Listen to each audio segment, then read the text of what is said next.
Vamos entonces al Evangelio de Juan, capítulo 6.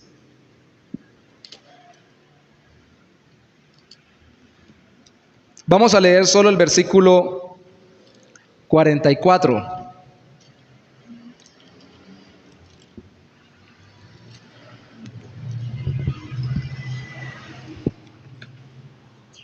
Dice la palabra del Señor, Juan 6, 44. Ninguno, voy a leer en Reina Valera contemporánea, ninguno puede venir a mí si el Padre que me envió no lo trae, y yo lo resucitaré en el día final. Ninguno puede venir a mí si el Padre que me envió no lo trae, y yo lo resucitaré en el día final.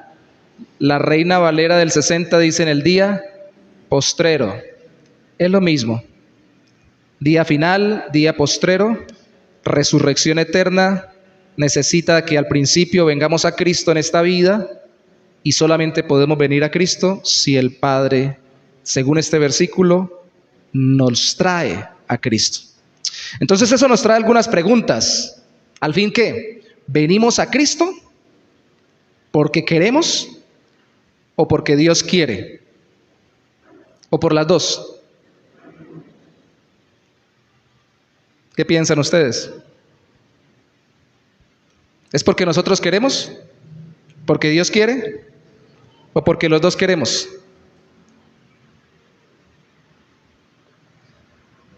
Ahí están ambas voluntades, ¿cierto? Está la voluntad del Padre, está la voluntad de los que vienen. Ambas están allí resaltadas. Pero ¿cuál voluntad prima? ¿Qué voluntad está por encima de la otra y hace que la otra sea motivada y se mueva?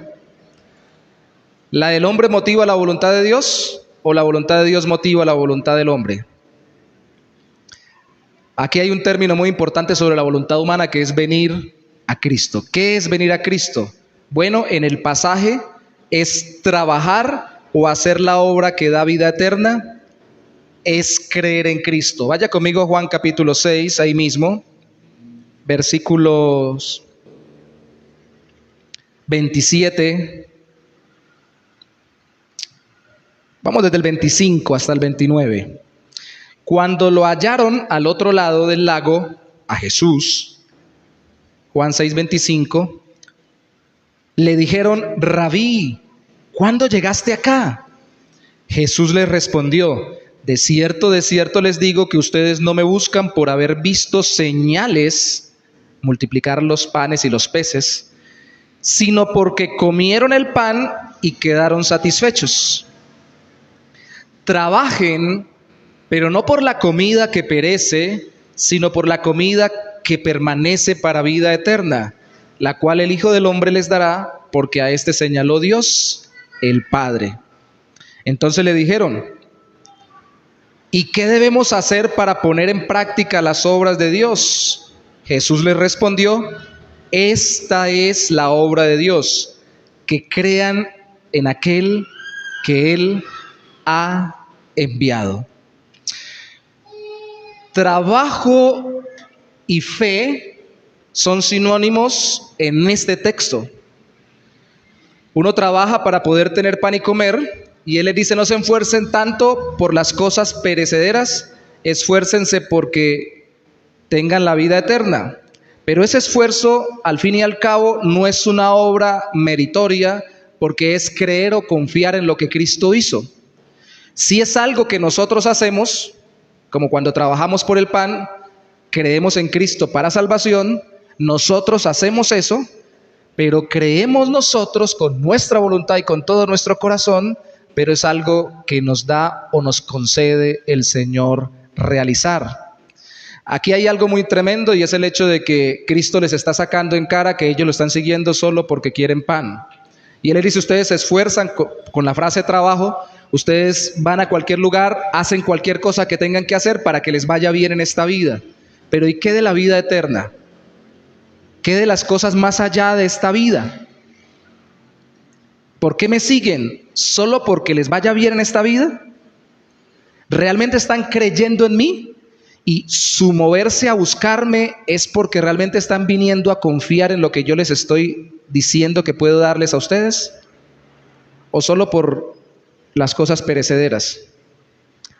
¿Cuántos de los que están aquí tienen que pagar todos los días, o más bien todos los meses, recibos del agua, de la luz, del teléfono? Y a veces uno redobla oraciones: Señor, ya viene el recibo de la luz. Señor, danos el pan de cada día. Señor, ayúdanos con estas deudas. Y ustedes no se imaginan cuántas veces he escuchado yo personas, como lo hemos venido diciendo en estas semanas, que han dicho: yo creo mucho en Dios, tengo mucha fe, porque yo le pido a Él que me dé y me da. Tengo casa, tengo carro, tengo beca, tengo sueldo, tengo familia, tengo lugar donde vivir, tengo un trabajo estable, y todo gira en torno a este mundo terrenal. ¿Realmente ustedes piensan, por favor piénsenlo conmigo por un momento, que Cristo estaba dándole a la gente la multiplicación de los panes y de los peces que se registra al principio del capítulo, solo para que ellos lo siguieran y estuvieran pendientes de que Él les sostuviera en esta vida y nada más? Él les está diciendo: cambien de enfoque, crean en mí, confíen en mí. Y más adelante ellos le siguen refutando, le piden una señal del cielo, porque Moisés les dio pan del cielo, el maná en el desierto. Lo recuerdan ustedes en el Éxodo, cuando estaban muriéndose de hambre, oraron y Dios les mandó algo muy suave o liviano para que no murieran de hambre. Y Jesús les dice que Él es el pan del cielo. Salte conmigo a Juan 6:35. Juan 6:35, uno de los yo soy del Evangelio. Jesús les dijo: yo soy el pan de vida. El que a mí viene nunca tendrá hambre, y el que en mí cree no tendrá sed jamás. Pero yo les he dicho que aunque me han visto, no creen. O sea, venir a Cristo de nuevo es sinónimo de creer en Cristo. Verso 37. Todo lo que el Padre me da vendrá a mí, y el que a mí viene no le echo fuera. No tener hambre o no tener sed jamás significa tener una satisfacción que va más allá de esta tierra y de esta vida. Es la vida eterna y la satisfacción eterna de la relación con Dios. Cristo es el pan que no nos deja morir por la eternidad. Él no es un pan, simboliza el pan, porque ellos le mencionaron un pan, el pan que les dio Moisés del cielo. Y dice: no, yo soy el pan del cielo, yo soy el pan que da vida. Yo soy el verdadero pan de vida. Verso 33, devuélvase un poquito. Y el pan de Dios es aquel que descendió del cielo y da vida al mundo. Jesucristo es el alimento eterno. Pero de nuevo, más adelante lo terminaremos viendo en el capítulo. Ellos se asustan porque les dice que lo coman a Él y que lo consuman a Él como se consume un pan.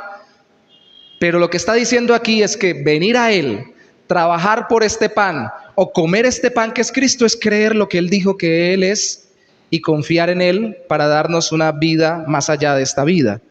Y ojo con esto, cambiar también nuestra vida terrenal. Dios tiene, como lo vimos en el versículo 37, el control de quien cree en Cristo, porque en el versículo 40, mire conmigo el 40, dice: y esta es la voluntad de mi Padre, que todo aquel que ve al Hijo y cree en Él tenga vida eterna, y yo lo resucitaré en el día final. Creer en Cristo es tener vida eterna, pero de acuerdo al versículo 37, cree en Cristo todo el que el Padre le da a Cristo y viene a Cristo. Como lo leímos en el versículo 44, ninguno puede venir si el Padre que me envió no le trae. Dios tiene tanto control sobre quien llega o no a creer en Cristo, como soberanamente controla la creación y la historia. Hermanos, nadie cree en Cristo por sus propias fuerzas o por sus capacidades naturales. Solo se cree en Cristo por la obra de Dios de traernos al Señor y Salvador. Esto se dice muy rápido, solo lo vamos a meditar de formas muy puntuales hoy, pero lo cierto es que en este mismo capítulo Cristo no solo había multiplicado los panes y los peces, también en este capítulo se registra que antes de que lo encontrara la gente, había caminado sobre el agua para encontrarse en la barca con sus discípulos, mostrando que Él tiene el control sobre todo lo creado y sobre todas las cosas que pasan. Y a uno le queda muy fácil decir lo que hemos hablado en estos días: Dios controla las cosas porque Él es el dueño de todo, controla la historia porque Él mira cómo acomoda a los seres humanos para que se haga su voluntad, no poniendo el pecado en los corazones, utiliza aún a los corazones pecaminosos para que terminen haciendo lo que Él quiere, impulsando a los creyentes, termina también haciendo su voluntad a través de ellos. Pero espérame un momentico. Y de ese paso de no creyente a creyente, de inconverso a converso, de vivir en el mundo a vivir en Cristo, de no andar con Dios a andar en Dios, de estar en el mundo a estar en el reino de los cielos, ¿cómo sucede eso? Ahí también Dios es soberano y solamente viene el que Él quiere, o cualquiera que quiera, así Dios no quiera, puede venir a Cristo. ¿Cómo es el orden que vemos ahí? Esta predicación tiene más sentido de edificación y de ver con estos puntos que vamos a tocar la perspectiva desde los cielos a la tierra, para que en la tierra tengamos responsabilidad para con Dios en el seguirlo a Él. ¿Por qué Cristo insiste en que el Padre es el que los trae? ¿Cuál es la insistencia del Señor? Bueno, ¿cuál es la insistencia del apóstol Juan? ¿Sabe? Algunos han dicho que el apóstol Juan registra estos textos más profundos sobre la obra salvadora del Señor con la perspectiva celestial de cómo Dios trae el Padre a las personas a Cristo. Tal vez porque Juan estaba muy contaminado, dicen algunos, con la filosofía griegas de la época, ya lo hemos mencionado, que eran muy de echarle pensamientos y meterle enredos en la cabeza a las cosas y de no decir las cosas claras y sencillas. Tanto que, como lo vimos en Hechos 17, cuando iniciamos esta serie de predicaciones, a Pablo lo escucharon en Grecia porque le encantaba escuchar a la gente cosas raras, y entre más rara, mejor. Y si es más enredada, mejor. Tanto que han llegado a decir que Juan era medio gnóstico o gnóstico completo, porque en esa época ya estaba el gnosticismo, en la época en que Juan estaba viviendo ya estaba el gnosticismo surgiendo, una mezcla entre religión judía, filosofía griega y convicciones cristianas. Y le han achacado que Juan tal vez se dejó contaminar por esa tendencia, cuando lo más seguro es que ni Juan se dejó contaminar por esa tendencia, ni se dejó llevar por la filosofía del mundo, sino que todo lo contrario, estaba combatiendo esas filosofías del mundo para aclarar quién era Cristo con el mismo lenguaje que utiliza el mundo. Y por eso Juan se hace más profundo. Yo sé que estas meditaciones profundas no gustan mucho a la mayoría, y menos en un día que hace calor y pasa el camión de la basura haciendo bulla. En un día en que, bueno, vamos a meditar algo hoy en la palabra de Dios, que sea algo que sea muy práctico, muy de la mano, de la vivencia diaria. Estamos acostumbrados a cosas muy superficiales. Y el árbol, entre más superficial tiene la raíz, más fácil se cae. Y menos fruto da. Y no nos detenemos a pensar en la obra del Señor para que nuestra fe tenga una raíz profunda. Alguien lo puso así para que usted vaya conmigo en el hilo de la enseñanza de los puntos que voy a dar. Hago mucha introducción porque quiero que entiendan qué es lo que quiero hacer. Lo puso así: cuando uno llega a la iglesia, uno escucha esa predicación que dice Cristo en el versículo: venid a mí todos los que estéis trabajados y cargados y yo los haré descansar. Sí, yo voy a Cristo a descansar. Es como si pusieran un letrero ahí que diga: vengan a mí todos los que estén sufriendo por los pecados suyos, los de otros, por el mundo, por las circunstancias. Entren, que el Señor los quiere ayudar y los quiere sacar de esta aflicción de este mundo. Y uno, wow, entremos. Pero una vez cuando entran, se encuentran con que hay otro letrero por dentro, simbólicamente hablando, que voltean a mirar por la misma puerta que pasaron, en la que dice Juan capítulo 6, versículo 44, ninguno puede venir a mí si el Padre que me envió no lo trae. ¿Cómo así? Yo vine porque me invitaron. Yo vine porque quise. A mí nadie me pagó, es que dicen los de las protestas. Yo vine porque quise. A mí no me pagaron. Claro, usted quiso. Y usted entró, no es que se le ofreció la vida eterna, se le ofreció una vida distinta. La vida eterna no solamente es más larga, es mejor en sentido y propósito. Cambia internamente el corazón. Y eso por la eternidad. Trasciende este mundo a la eternidad. Usted vino porque se le ofreció. Pero usted vino porque se le ofreció. Pero antes vino, o antes de que viniera, el Padre planeó que usted viniera y lo trajo a los pies de Cristo. ¿Y eso de qué me sirve? Ojo con esto, esta no es nuestra, hago otra salvedad, nuestro enfoque cuando evangelizamos. Cuando evangelizamos no llegamos a evangelizar diciendo ahorita que van a estar allá en Lebrija: hola señor y señora, ¿cómo le ha ido? ¿Bien? ¿Cómo están? Mucho gusto, mi nombre es Jorley Parra, yo vengo de la iglesia acá de Lebrija, una iglesia bautista que estamos plantando, somos parte de la iglesia bautista El Buen Pastor. Yo quisiera preguntarle, ¿a usted el Padre lo trae a Cristo o no lo ha traído a Cristo? Usted le dice, venga a Cristo para que sea perdonado sus pecados, crea en Cristo para que usted reciba transformación de su vida, para ser salvo de la condenación eterna, para que su vida sea transformada conforme a la voluntad de Dios, sea aceptado por Él, sea perdonado, sea cambiado. Esa es la invitación evangelística. Usted no le pregunta a nadie, le diga, venga, cuando está invitando evangelísticamente no le dice, ¿usted sabe si el Padre lo trae o no lo trae? Porque Él ni sabe, ni usted tampoco sabe. Usted simplemente invita a que vengan a Cristo.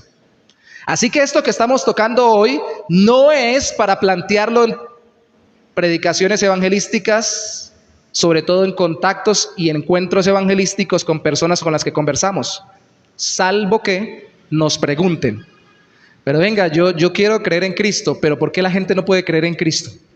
¿Y por qué hay personas que pareciera que entre más le predicaran más aborrecen al Señor? Eso sí lo explica este texto. No vienen porque no quieren. Y no quieren y no vienen porque el Padre no los ha traído y no ha cambiado su corazón. ¿Me explico? Es para profundizar en lo que Dios hace y estar seguros y tener consuelo y aliento para nuestras vidas. Primero, incapacidad humana. Segundo, elección incondicional. Tercero, gracia irresistible. Cuarto, redención particular. Primero, Juan capítulo 6, versículo 44. Ninguno. Y la palabra técnica en el original ninguno significa ninguno. Nadie. Ninguno puede venir a mí. ¿Qué quiere decir esto? Vaya conmigo ahí mismo a Juan capítulo 6, versículo 41 al 43, detrás de ese versículo 44. Los judíos murmuraban acerca de él porque había dicho, yo soy el pan que descendió del cielo. Y decían, ¿acaso no es este Jesús, el hijo de José, cuyo padre y madre nosotros conocemos? Entonces, ¿cómo puede decir, del cielo he descendido? Cuando en la vida de la persona no ha obrado el Señor para traerlo a Cristo, cualquier cosa es impedimento y lo pone como excusa para no venir a Cristo arrepentido de pecados y entregándole su vida. Pero ¿cómo así ese Jesús? Saquémoslo del contexto de esa época y traigámoslo acá. ¿No fue un hombre que caminó por acá? ¿Y quién le asegura a usted que ese realmente era un hombre venido del cielo? ¿O usted lo vio? ¿Sí? Yo recuerdo que yo en San Antonio, cuando estaba plantando con mi esposa y mis hijos, estaban muy pequeños, en una invasión a una iglesia, tuve que trabajar para conseguir mi sustento como ayudante de cerrador de pares traseros de jeans, cortando con las tijeras lo que él sacaba de su máquina, y era un hombre que de 10 palabras, 9 eran groserías, tenía una forma de hablar terrible y era bien rebelde contra las cosas de Dios, había ido a todas las iglesias y renegaba de todas las corrientes religiosas y vivía diciéndome lo mismo. ¿Y qué? ¿Y qué? ¿Y es esa iglesia qué? ¿Y usted qué predica? ¿Y usted conoce a ese Jesús? ¿Ya se lo encontró? ¿Y lo que está ahí en la Biblia, usted qué sabe si es verdad o es mentira? ¿Y qué? ¿Es que acaso que usted vivió en esa época? ¿O acaso es que usted lo que dice allí en la Biblia está seguro que no lo tergiversaron, no lo manipularon? Y si vivió Cristo, ¿qué tal que le hayan cambiado las cosas para enseñar lo que ellos querían y no lo que realmente enseñó Cristo? ¿No han tenido encuentros así con algunas personas? ¿O no fueron ustedes alguna vez así? ¿Y por qué pasa eso? Porque Dios no ha traído el Padre Dios no ha traído a ese corazón a Cristo. Y no puede, y pone todos esos argumentos como excusa. Ojo con esto, era la gente religiosa y que conocía el Antiguo Testamento. Eso no quiere decir que la persona no tenga religión y que no mencione a Dios y que no crea algo en Dios. Lo que quiere decir es que pone todos los argumentos posibles para no rendir su vida a Cristo. ¿Por qué? Porque venir a Cristo, ese es el tema central de nuestro capítulo, venimos porque el Padre nos trae. Venir a Cristo no solamente decir, bueno, Cristo, vengo acá, ya llegué, ¿qué hay que hacer? Venir a Cristo es venir y decirle, Señor, aquí estoy, obre mi vida, confío en usted, rindo todo mi corazón a usted. Venir a Cristo es creer y confiar todo lo que somos, lo que tenemos y lo que hacemos al Señor. Es renunciar a vivir para nosotros y querer vivir para Él. No es solo venir y decirle, Señor, colabóreme ahí con una entradita al cielo. Yo sé que usted es el que lo salva a uno, usted murió en la cruz, aparte me dio un puestico para entrar al reino de los cielos allá después de este mundo. Yo sé que de pronto me tuerzo un poquito por ahí, de pronto no le hago caso, téngame reservadito un lugar arribita y vamos bien, ¿listo? Acomódeme ahí, apúnteme por favor. Eso no es venir a Cristo. Eso es pintar al Señor como simplemente alguien que aparta puestos en el cielo, como apartar puestos en un bus, pero que no le interesa cómo vivamos aquí en la tierra. El Señor es Salvador, pero también es eso, Señor. Y quiere empezar a gobernar desde ahora el corazón de aquel que va a llevar para el cielo. Venir a Cristo es venir y decirle, Señor, aquí estoy con mi boca, con mi corazón, con mis ojos, con mis pensamientos, con mi físico, con mi relación matrimonial, de noviazgo, mi profesión, todo lo que soy, te lo rindo a ti. Eso es venir a Cristo. ¿Es claro, cierto? Y eso sí lo predicamos en evangelismo, lo explicamos y lo decimos lo más claro posible. Pero el asunto es que hay una incapacidad en el ser humano para hacerlo. Vaya conmigo a Efesios capítulo 2, versículo 1.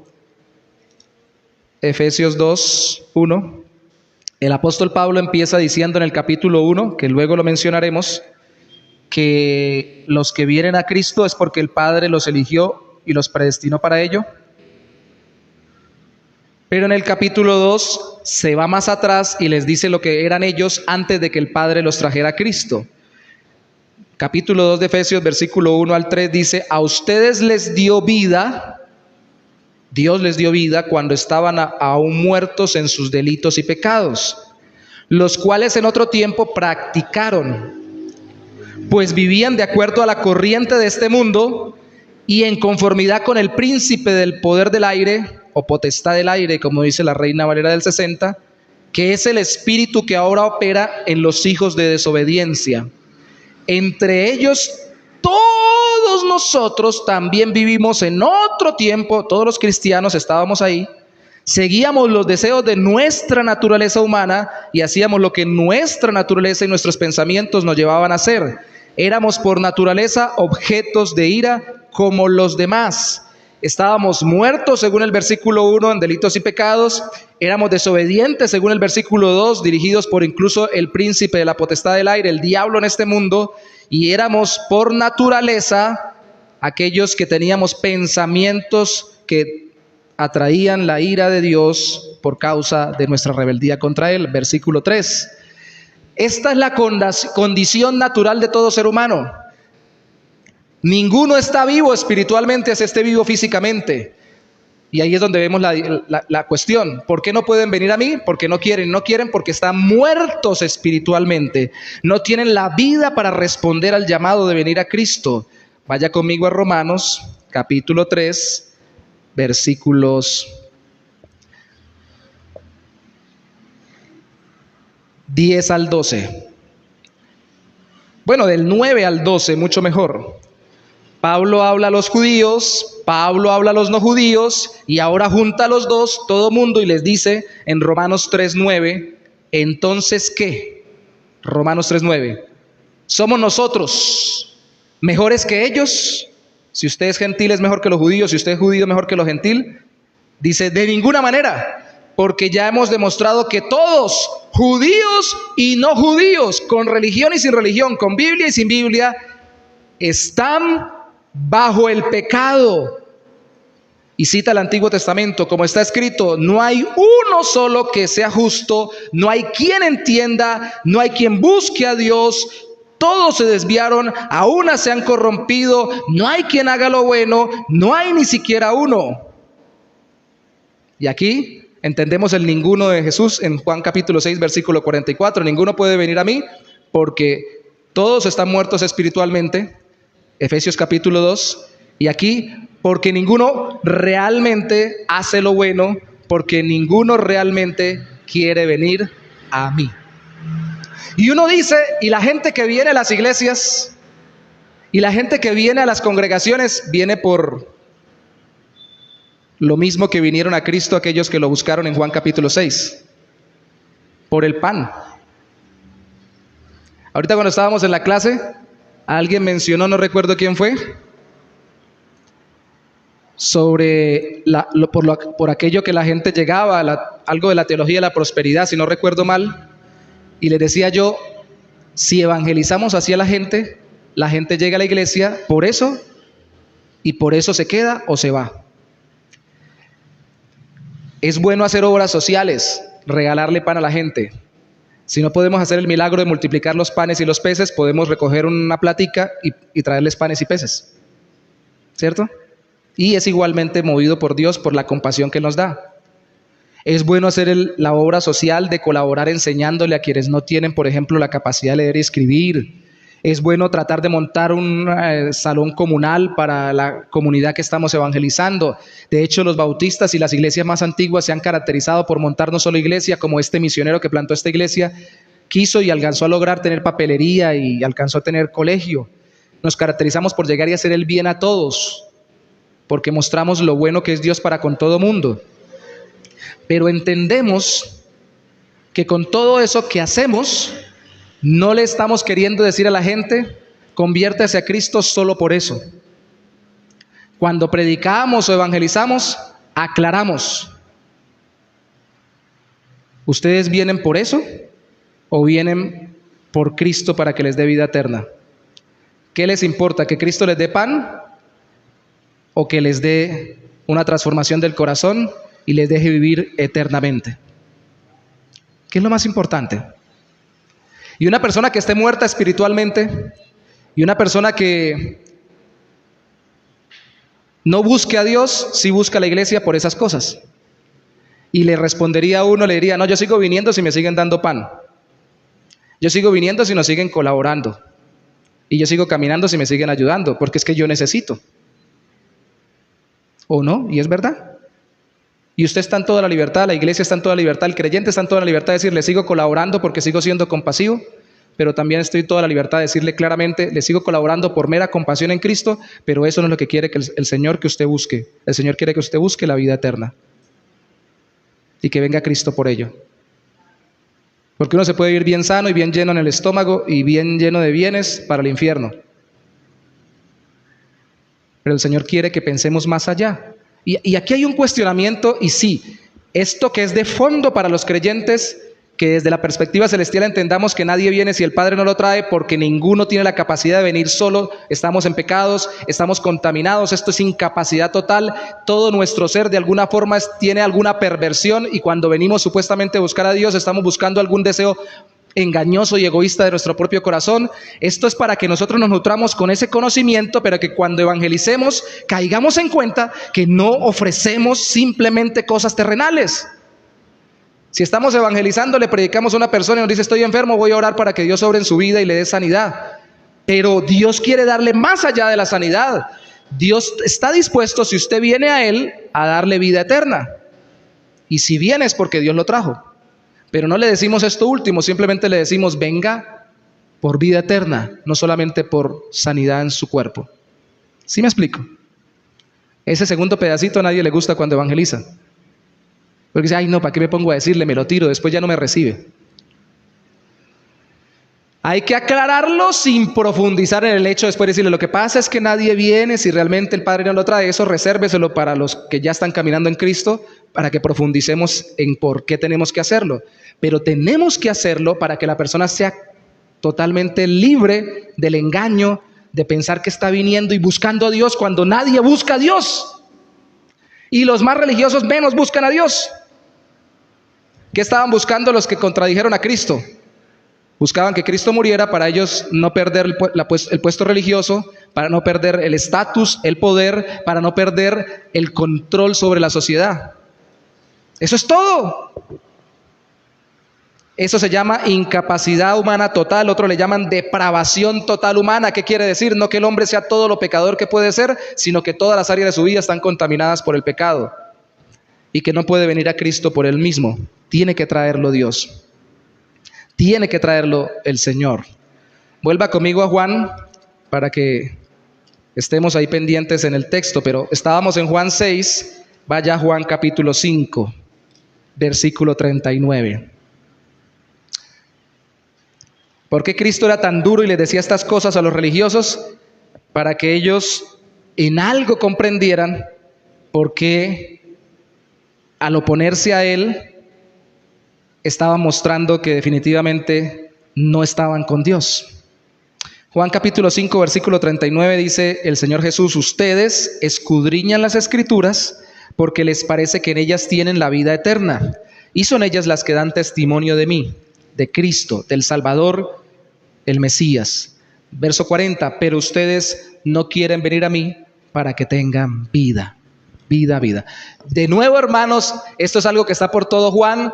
Marcos y Mateo y aún Lucas enfatizan en el reino de los cielos acá en la tierra. Juan no habla casi de reino de los cielos. Juan habla de la vida eterna, la vida eterna, la vida eterna, la vida eterna, la vida eterna. Y es una vida que es eterna en tiempo, pero eterna en calidad, distinta. Una vida con propósito. Una vida en abundancia. Juan capítulo 10, versículo 10. ¿Por qué nos cuesta tanto evangelizar? Porque la gente muerta en delitos y pecados no quiere venir a Cristo. No puede porque no quiere. ¿Qué quiere? Quiere solamente el pan. Eso se llama incapacidad total. Y por eso entendemos que tienen que ser traídos, porque no quieren. ¿Y cómo sabemos que Dios los trae? Bueno, porque dice Cristo, ninguno puede venir a mí si el Padre que me envió. Ojo con esto, no es que vengan por las circunstancias solamente, por las situaciones, sino porque hay alguien que está controlando las circunstancias y que actúa en sus vidas. Ese es Dios Padre. Y eso explica por qué Cristo le dijo a los que estaban con Él, que estaban rebeldizados y no querían creer en Él y no querían venir a Él. Efesios capítulo 1, estamos entre Efesios, Romanos y Juan. Leímos Efesios 2, lea conmigo Efesios 1. Un término que a algunos no les gusta, porque les obviamente cuestiona lo que piensan humanamente hablando, pero es un término que es muy bíblico y hay que meditarlo y reflexionarlo. Efesios capítulo 1, versículo 1 al versículo 3 al versículo 6. Dice: bendito sea el Dios y Padre de nuestro Señor Jesucristo, que en Cristo nos ha bendecido con toda bendición espiritual en los lugares celestiales. Uy, sí, que Dios nos bendiga. Pero ¿cómo nos bendijo Dios a los cristianos? Se va para atrás antes de que viviéramos y antes de que el mundo existiera. Verso 4. En Él, en Cristo, Dios nos escogió cuando nacimos. ¿Sí? Cuando creímos. No. Antes de creer, antes de nacer. Ni siquiera cuando se fundó el mundo, sino antes de la fundación del mundo. ¿Para qué? Para que en su presencia seamos santos e intachables. Por amor. Escogió, viene a ser lo mismo acá que esta palabra. Nos predestinó. Escogidos antes de. Destinados previamente para que por medio de Jesucristo fuéramos adoptados como hijos suyos según lo que nosotros queremos y según nuestra voluntad. ¿Sí dice eso el versículo? ¿Están conmigo, hermanos? El verso 5 dice, según la buena voluntad de los hombres, según el beneplácito o la buena voluntad suya, según lo que Él quiere. Verso 6, para la alabanza de la gloria de su gracia, con la cual nos hizo aceptos en el amado. ¿Qué quiere decir esto? Que para que alguien pudiera venir, cuando está viviendo en esta tierra Cristo, tiene que ser traído por el Padre, tiene que haber sido escogido, elegido, predestinado por Dios, por pura gracia, no por nada que la persona fuera a hacer cuando viviera, sino por el puro amor de Dios, que es un amor electivo, que para ponerlo en ejemplos humanos es como el amor que dice, yo le puse el ojo a esa persona para ser mi pareja y la quiero para mí. ¿Tiene defectos? Sí, pero me comprometo a amarla para ayudarla a transformarse y no voy a serle infiel, sino que voy a permanecer con ella, así tenga todos los defectos y ninguna virtud. No teníamos ninguna virtud. En el futuro Dios podía ver que íbamos a estar en pecado y nos íbamos a rebelar contra Él, que naceríamos y viviríamos como toda persona, no buscándolo a Él, no siendo justos, muertos espiritualmente, viviríamos en este mundo buscando su mano, no buscando su rostro, y aún así antes de que se fundara el mundo, Él decidió escogernos para que viniéramos a Cristo. Eso se le llama elección incondicional. Dios nos eligió sin condiciones de parte nuestra. ¿Y eso por qué se hace? Por el puro amor del Señor. ¿Y por qué nos amó? Porque fue su buena gana, su beneplácito. ¿Y por qué a mí? ¿Por qué no al de al lado? ¿Usted qué le interesa? ¿Usted interésele que lo amó a usted? Porque el otro yo veo que está tan mal, ore por él, porque usted no sabe si después él también se convierta a Cristo. Solo sabe quiénes han sido elegidos de antemano, Dios. A nosotros no nos compete, y de nuevo estoy ligando lo que entendemos como creyentes y lo que predicamos a los que no son creyentes. No nos interesa saber quién es el que está predestinado. Cuando evangelizamos a todos. Porque a veces Dios, como con Pablo, que era un perseguidor de la iglesia, nos sorprende. A Pablo no le querían predicar el evangelio ni después de convertido. Le tenían miedo. Y hay gente que usted dice, ese tipo tiene que ser, o esa mujer tiene que ser, uno de los que no están predestinados para salvarse, que los que Dios no escogió, porque qué malo, qué terrible, qué alejado de Dios. A ese es al que más hay que predicarle. ¿Qué tal que ese sea un Pablo? Estamos hablando de la perspectiva divina para alentar nuestro corazón, no para desanimarnos a evangelizar. Solo sabe Dios quién será salvado. Predicamos porque si ese es uno de los salvados, la forma como Dios los trae es a través de nuestra predicación, que la aplica el Señor en su corazón y lo trae a Cristo. ¿Me explico, hermanos? ¿Amén? ¿O no amén? Somos incapaces, Dios nos elige. Romanos 9, no lo vamos a buscar, dice que no es del que quiere ni del que corre, sino de Dios que tiene misericordia del ser salvados. Así que por esto vuelva a su texto base. No les voy a dar más vueltas para que podamos centrarnos en terminar allí en Juan capítulo 6, versículo 44. Jesucristo dijo no solamente ninguno puede venir a mí, pone la excepción, si el Padre que me envió lo elige desde la eternidad, pero dice no lo trae, y esa acción es presente en la vida de la persona. ¿Cómo trae Dios a las personas? Los trae contra su voluntad, ¿sí o no? Piénselo para responder. ¿Dios trae a la gente a Cristo contra la voluntad de la gente? ¿O contra la voluntad de la persona? Espere, hermano. Pastor, como me quiere decir Yorley, pero usted acabó de decir que nadie quiere venir. O sea que si Él los trae, pues tiene que ser contra su voluntad. Sí, muy buena esa. Pero como el Dios no obra en nosotros sin que nosotros seamos transformados, nos traen, como dijo Spurgeon, no de las greñas obligados, sino que nos ala del corazón. Transforma nuestro corazón para lo que antes no queríamos, ahora lo querramos. Y lo que antes no amábamos, ahora lo amemos. Y lo que antes no buscábamos, ahora lo busquemos. Antes venía por el pan, ahora vengo por el que me da el pan. Antes venía por el recibo de la luz, ahora vengo por aquel que me ha dado la capacidad de pagar el recibo todos los meses, dándome fuerzas y vida. Antes venía solamente para que Cristo me ayudara en esta tierra, ahora vengo a Él porque me parece atractiva su vida y quiero rendirle mi corazón, quiero que Él cambie mi vida y quiero que Él me asegure la eternidad con Él. Le entrego todo mi corazón. Vengo con todo el corazón. Y por eso podemos cantar cuando las personas simbolizando esto se bautizan. He decidido seguir a Cristo. He decidido seguir a Cristo. He decidido seguir a Cristo. No vuelvo atrás, no vuelvo atrás. Y lo cantamos, ¿no? La vida vieja ya he dejado. La vida vieja ya he dejado. La vida vieja ya he dejado. No vuelvo atrás. No vuelvo atrás. Qué lindo que usted quiere no volver atrás y ha decidido seguir a Cristo. Pero si usted decidió hacerlo es porque el Padre lo trajo, porque usted estaba muerto y no quería hacerlo. ¿Cómo lo trajo? Lo trajo a través de la obra del nuevo nacimiento que da el Espíritu Santo de Dios. Es por eso que el Señor en Juan capítulo 3 le dice a Nicodemo, un religioso del Antiguo Testamento especializado en ello, le dice: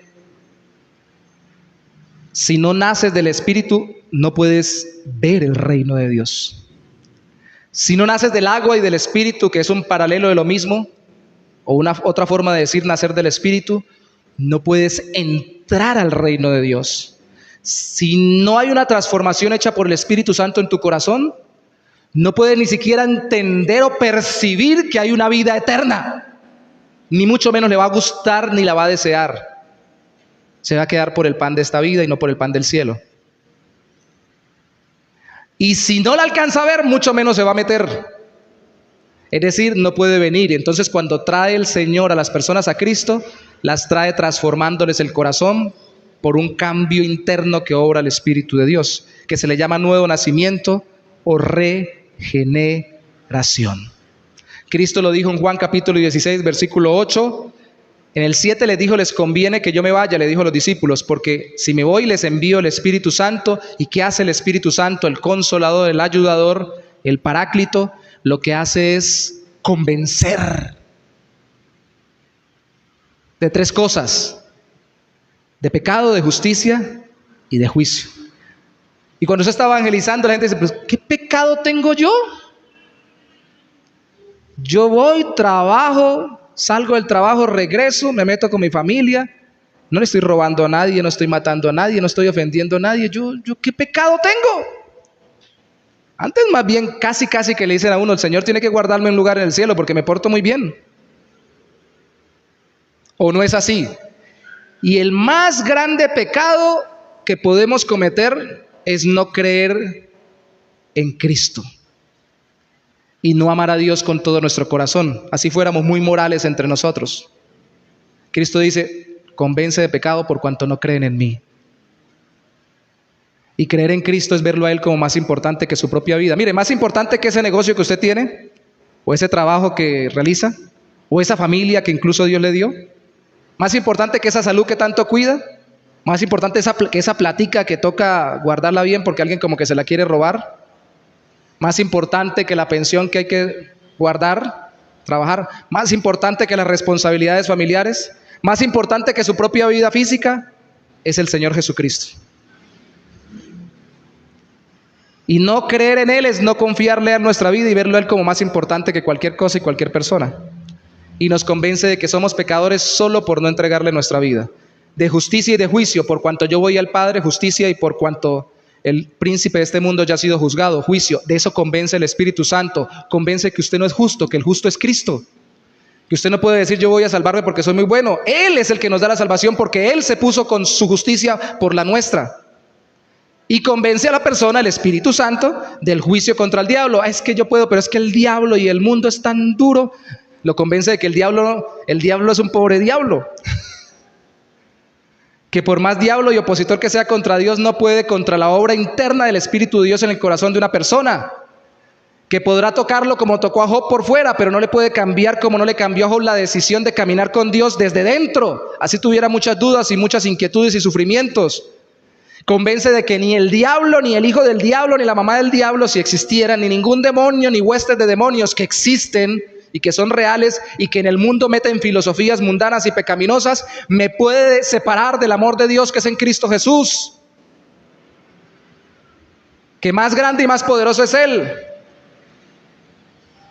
Una de las grandes cosas que yo le doy gracias al Señor es porque mi vida personal, déjeme darle este testimonio sencillo para pasar a nuestro último punto, y es que yo era tan miedoso que a una sombra le corría de niño.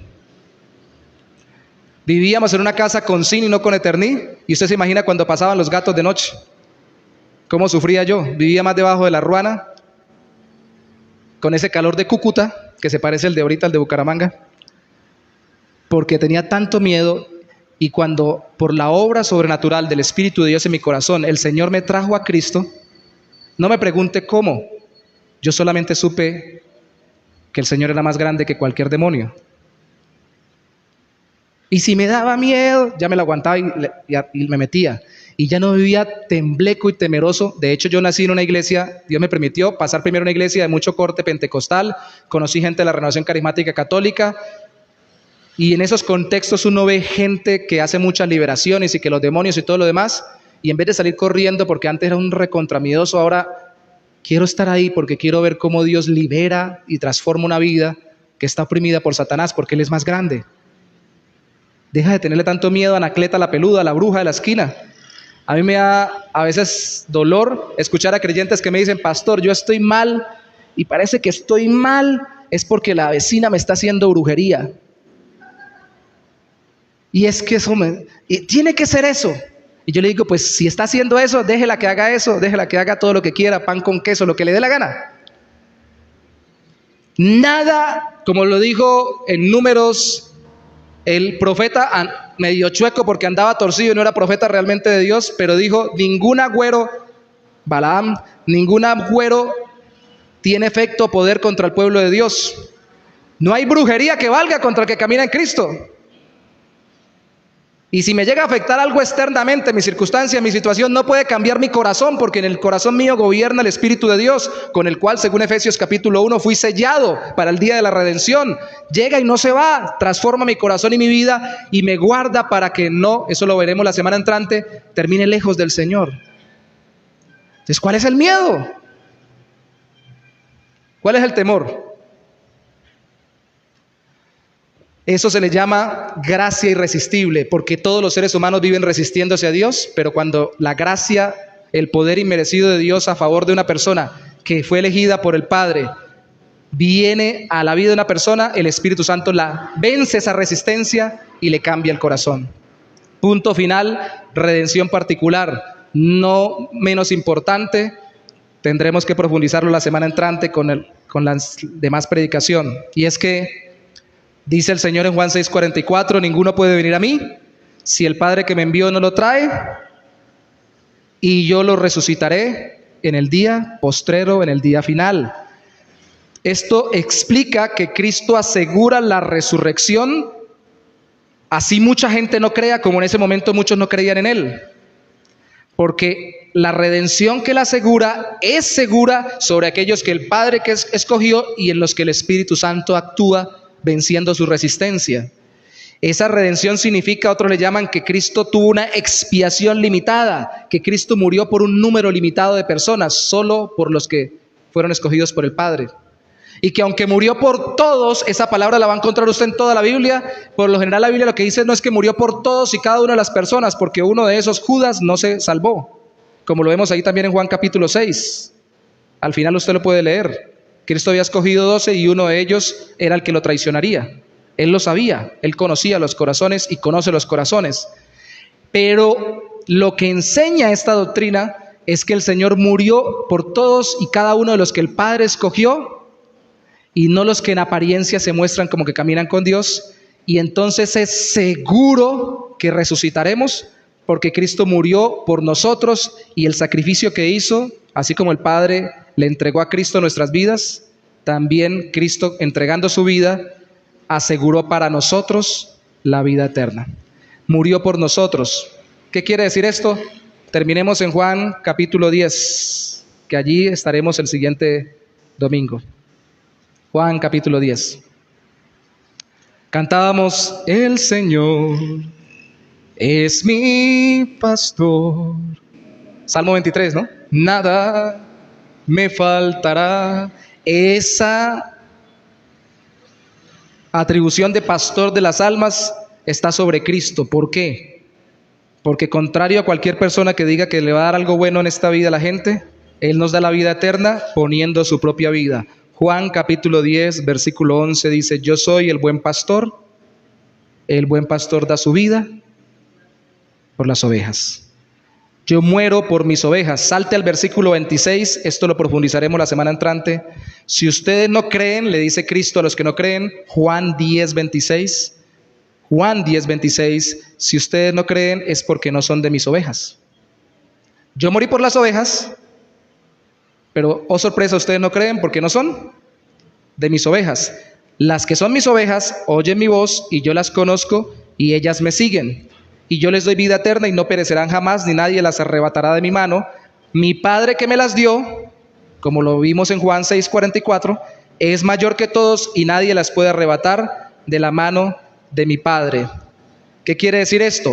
Toda persona que allí se le llama oveja, que Dios Padre ha escogido para dársela a Cristo, va a venir a Cristo por la acción del Espíritu Santo. Y el Espíritu Santo le va a capacitar y lo va a impulsar para arrepentirse de pecados y confiar en Cristo. Confiar en que Cristo murió particularmente por su vida. No, hermanos. El creyente verdadero no dice Cristo murió por los pecadores. Eso es muy general. El creyente verdadero dice Cristo murió por mí. Y no solamente lo dice, lo cree. Porque Él murió por las ovejas.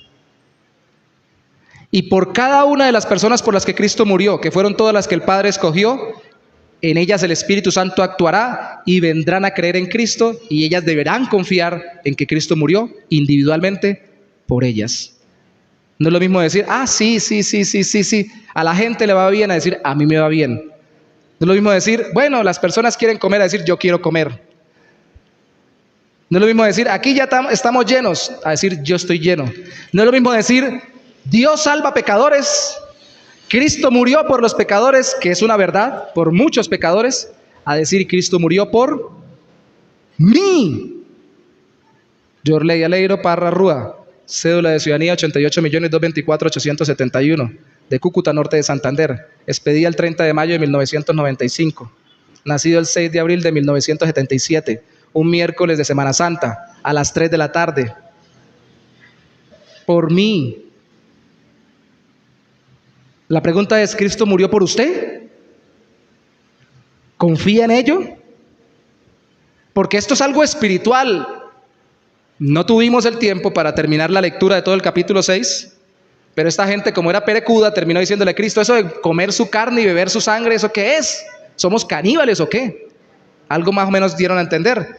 Y Él les dijo, esto son cosas espirituales. Les estoy diciendo es que crean en mí. Esto es una obra espiritual que hace el Espíritu de Dios. Pero es una obra espiritual que vincula la obra de Cristo conmigo. A mí me salva. Ay, qué bonito, el Señor salvó a fulanito y lo cambió. Yo sí quisiera que conmigo lo hiciera. Pues el día que el Señor obre en su corazón, usted está convencido de que Él lo hizo con usted. Está animado y queriendo seguir a Cristo, a pesar de las dificultades y las tentaciones que todavía tiene, y está confiado en que le ha dado vida eterna y que esa vida no la perderá, porque el Padre a usted lo eligió y a usted se lo entregó a Cristo y por eso usted viene a Él. Eso lo veremos la semana entrante profundizado, que es la seguridad de los elegidos. Mientras tanto, para nosotros, cerremos diciendo en este día que si Dios es soberano, como controla las cosas y las circunstancias de la historia, también en la salvación, entonces primero, debo rendirme a Cristo. Segundo, debo dar gracias y descansar en Cristo. Y tercero, debo clamar a Dios y confiar en cuando predico a Cristo. Debo rendirme a Cristo conforme Él me ordena y clamar por su obra en mi vida. Esto no es ya me salvó, sino dependo de Él porque soberanamente me salvó, me escogió, envió a Cristo, murió por mí, me envió su Espíritu, entonces dependo de Él, me someto a Él. Segundo, doy gracias y descanso porque la salvación no depende de mí, ni de mis fuerzas, ni de mis obras, depende de Él. Y dejo de estar tan angustiado como si estuviera deshojando una margarita o una flor. ¿Será que el Señor me salvó? No me salvó. ¿Me salvó? No me salvó. ¿Me ama? No me ama. Y cuando amanezco de buenas pulgas pienso que sí. Y cuando amanezco con muchas tentaciones y problemas pienso que no. La Biblia dice que descanse en lo que Cristo hizo y la seguridad la tenga en Él. Y debo clamar a Dios, eso segundo lo profundizaremos la semana entrante, y debo clamar a Dios y confiar en su obra soberana sobre quienes yo le predique. Al final nosotros no convencemos a nadie, recuerde lo que vimos, es el Espíritu Santo el que convence el corazón. Póngase sobre sus pies conmigo, por favor, para orar. Espero que usted sea uno de los convencidos. ¿Sí está convencido? ¿De que es pecador? ¿Que Cristo es el Salvador? ¿De que Cristo murió por usted? Yo no le estoy diciendo si usted conoce todo lo del pasado eterno de Dios. Estoy diciéndole si usted está convencido de que realmente Cristo pagó por sus pecados. Y entonces eso muestra que Dios desde la eternidad pasada lo predestinó para ser salvo. Confía en Cristo, confía en lo buena gente que es usted. Cuando predica, confía en que Cristo va a convertir las personas por la obra del Espíritu Santo, que es la obra que hace el Padre para traer la gente a Cristo, o confía en que usted es muy inteligente para predicar. ¿En qué confía? No le estoy diciendo que predique torpemente, hay que hacer todo bien, pero no es la calidad de mi predicación, es la obra del Espíritu Santo, porque no es mi reino, es el reino celestial. La gloria es para Él. Y confío tanto en Él que por torpe que yo sea, lo sigo haciendo, porque sé que Él puede hacer grandes cosas con una torpe persona como yo. Por muy bueno e inteligente que sea, soy torpe comparado con la sabiduría y el poder de Cristo. A Él sea la gloria. Oremos para rendirnos a Él, darle gracias, descansar en Él y confiar mientras proclamamos a Cristo. Señor, ¿qué podemos decir? Cantamos muchas veces, especialmente cuando tomamos la cena, gracias por la obra de Cristo, pero más allá de eso, gracias por la obra tuya, un Dios trino, Padre eligiéndonos, Hijo muriendo en nuestro lugar y Espíritu Santo transformándonos, dándonos una nueva vida, venciendo nuestra resistencia pecaminosa natural. ¿Cuán poco te agradecemos todos los días por ello? ¿Cuán poco descansamos en que tú estás a nuestro favor? ¿Y cuánto nos desesperamos como si fuéramos del mundo y si toda la vida que tuviéramos fuera esta vida terrenal?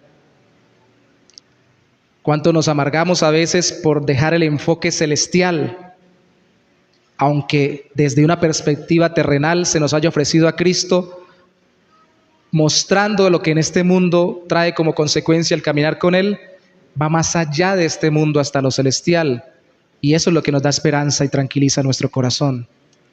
¿Cuánto nos afanamos hoy por tantas cosas de este día, de esta semana, de este mes, de este año? Y cuán poco damos gracias y reposamos en lo que tú has hecho por nosotros en Cristo Jesús. Ayúdanos a ser más agradecidos, a descansar realmente en ti y en tu obra. Y si alguno de los que está aquí no se ha rendido a Cristo, ayúdale a ver que en vez de rebelarse contra tu obra soberana, decir, ¿por qué Dios lo hace así? ¿Por qué no lo hace como yo quiero? Se rinda diciendo, conforme Dios quiera, yo lo quiero, porque es conforme a su voluntad. Hágase tu voluntad en mí, Señor.